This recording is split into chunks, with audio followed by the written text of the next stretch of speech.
Hello guys, welcome to 5th generation Nabi Shop. Welcome to another unboxing and testing. Quick review lang tayo. Crossman Vantage caliber 22 brake barrel. 950 PS, caliber 22 lead pellets. Kagandahan nito, pwede mo siyang balahan ng slug. Yan.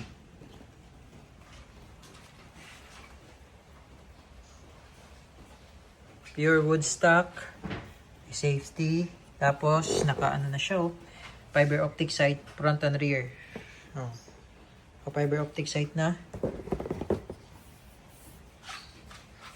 Ayan. Kagandahan nito, hindi na kailangan ng CO2. This is powered by nitro piston. Ayan. Brake barrel rifle. Crossman Vantage. Testingin natin, guys. Ayan. So, ang kagandahan nitong rifle na to, kasi hindi mo na kailangan magpakarga dyan ng CO2. Dahil nga nitro piston powered siya. Maganda siya pang probinsya kasi bala lang bibilin mo. Tapos, isa pa, kagandahan nito, pwede mo siyang balahan ng slug. Ayan, oh. So, ang gamit natin is the H&N slug 5.5 mm or .22 caliber. Ayan, oh.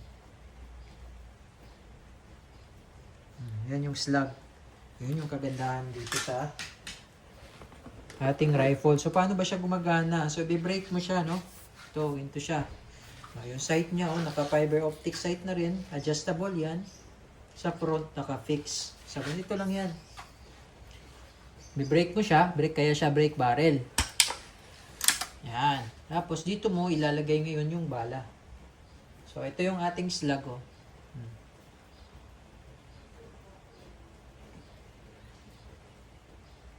Yan. Load mo lang siya dyan.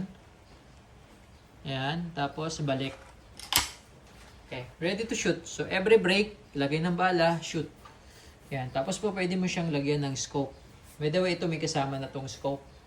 Yan. Tapos, pure wood yan. Kahoy talaga yan. Testing Crossman Vantage. So, ang gamit nating bala is the H&N na slug, caliber 22. Okay, and firing.